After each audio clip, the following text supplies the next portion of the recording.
Familia en español, lo voy a hacer en inglés porque es más fácil para mí. So, I'm going to speak in English.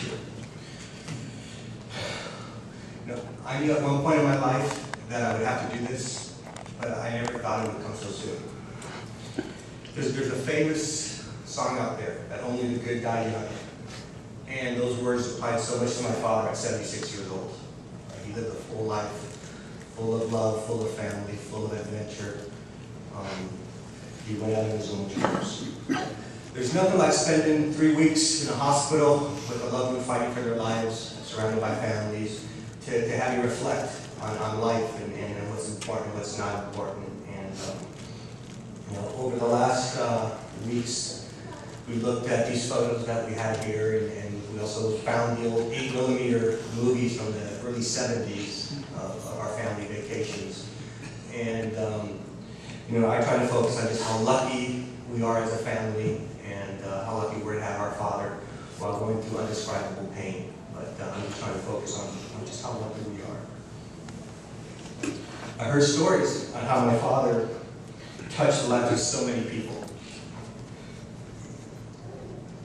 If you spent 10 minutes with my father, you'd remember him for a very long time.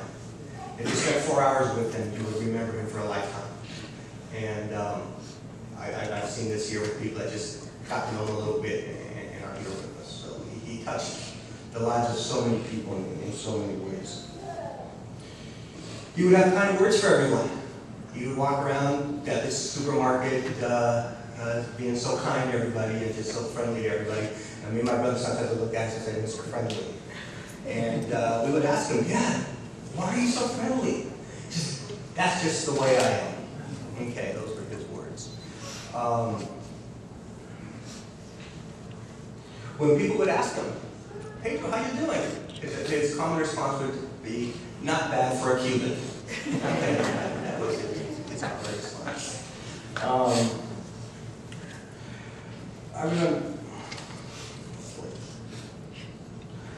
I remember hearing stories of him growing up in that beautiful paradise that was Cuba of the 30s, 40s, and early 50s.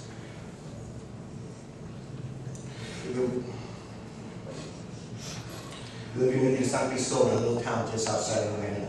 I'd hear stories of those days, swimming in the rivers and getting into mischief around town. When I first went to Cuba in '96, and I got to visit this town that I spent my whole life hearing stories about, the first thing I asked is, where's the river? And I jumped in there head first and really had a spiritual experience there and connected with my father in so many ways and remembered his childhood. I heard stories of the university days with his track and field and his long jump record that lasted for so many years, and how my mother first heard about this Cuban guy, this young guy that was very fast and was a jumper. He loved it. Loved to run. We were so lucky. A year ago, as I prepared for my parents' 50th anniversary, I discovered this amazing love story that went back to when my mother was 16 years old and my father was 19 years old. And it's a story that has lasted for 58 years and will continue, this love story.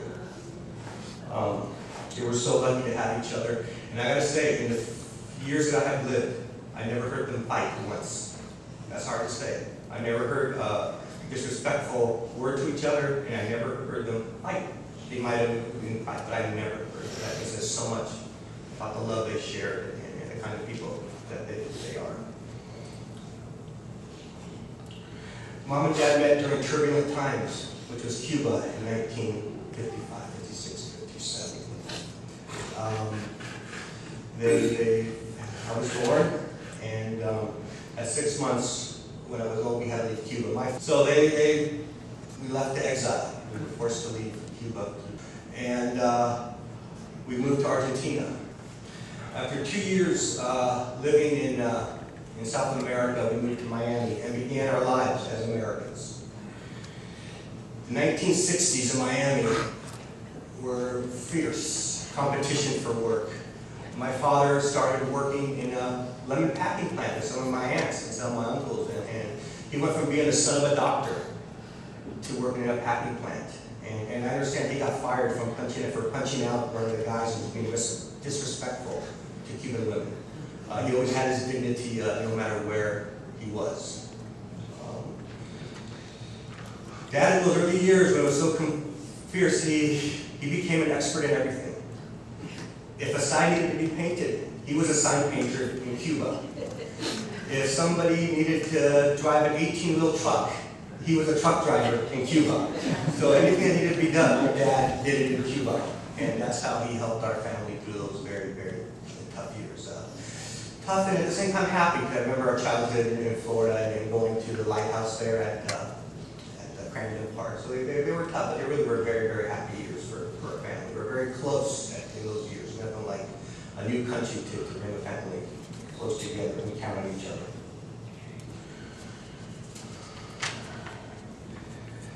Our Uncle Rigo was the first pioneer that came to California. And after spending some time here, he called back to Miami and said, hey, there's work in California. So my father and my Aunt Nana, God bless her, he's up there with both of them now, jumped in a car and drove cross country. And he arrived here and found work at United Airlines in the liquor department. And he spent 28 years working for United. He rose up through the ranks. He learned his English. He would listen to the radio every day and repeat what the radio said to learn his English. And he spent 28 years working at United, rose up through the ranks into passenger service. I remember when he got promoted where he finally got to wear a suit and tie. He was very proud to be able to wear a suit and tie and not work in the kitchen, so in the liquor department. So he was very proud of that. He won many awards for customer service at United. I remember as a child, I'd go after bowling, I'd go to the airport and hang out while he was working. And those were the old days when everybody had to be processed. And I remember at the counters when the lines would get too long, I'd hear over the speaker, Pedro Sanchez, the gate 76. And he would show up, and he would sit there, and all of a sudden I'd see his line start to go down, and all the other people start to come over to his line. I mean, that's just the way it was. He was like that. It was throughout his whole life. Again, he retired from there, attained a high level of position in passenger service, and again, he was all about serving people. His record is full of commendations and letters. Well, we lived in Culver City. My dad opened our house to all families and friends who came from Cuba, and they found a place where when they landed in a strange country, they had a house, they had family, and they had somebody who would show them the way. And over the days, I heard so many stories from people saying how my dad said, don't worry, it looks scary now, but I'll show you how things work.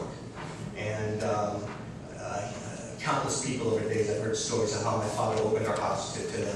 He once showed up, he went some guy from Mariel, some black guy with goatee from Mariel, kept him in the house a couple of days, got him set up, and a gentleman he never knew, just met at the airport, brought him home, and got him on his way. And that's just the way, the kind of person he was.